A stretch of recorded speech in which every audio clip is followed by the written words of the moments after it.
ಉಪವಾಸವಿದ್ದಾಗ ಹಸಿವಿನ ಚಿಂತೆ.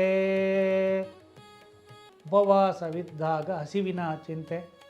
ಆ ಹಸಿವು ನೀಗಿಸ್ಲಿಕ್ಕೆ ಏನಾದರೂ ಸರಿಯಪ್ಪ ಸಾಕು, ನನಗೆ ಸೊಪ್ಪೋ ಸದೇನೋ ಸಿಕ್ಬಿಟ್ರೆ ಸಾಕು ಅಂತ ಹೇಳ್ತಿದ್ದ ಅಲ್ವೇ. ಭಗವಂತ ನನಗೆ ಅನ್ನಿಸ್ತಂತೆ, ಇವನು ಪ್ರಾಣಿ ಸಾಕು ಅಂತ ಹೇಳ್ತಾ ಇದ್ದಾನೆ, ನೋಡೋಣ ಇವನಿಗೆ ಸ್ವಲ್ಪ ಸೊಪ್ಪು ಕೊಟ್ಟರೆ ತೆಪ್ಪಗಾಗ್ತಾನೆ ಅಂತೇಳಿ ಯಾವುದೋ ರೀತಿಯಲ್ಲಿ ಭಗವಂತ ಒಂದು ಸ್ವಲ್ಪ ಸೊಪ್ಪಿನ ವ್ಯವಸ್ಥೆಯನ್ನು ಮಾಡ್ದ. 4-6 ದಿನ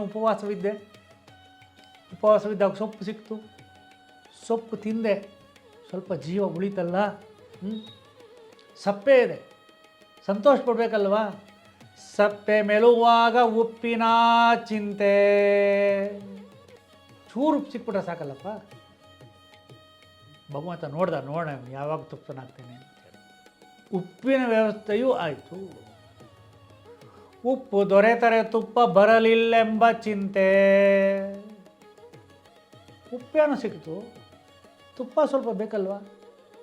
ತುಪ್ಪ ಇಲ್ದಿದ್ರೆ ಹೇಗೆ, ತುಪ್ಪನೂ ವ್ಯವಸ್ಥೆ ಆಯಿತು.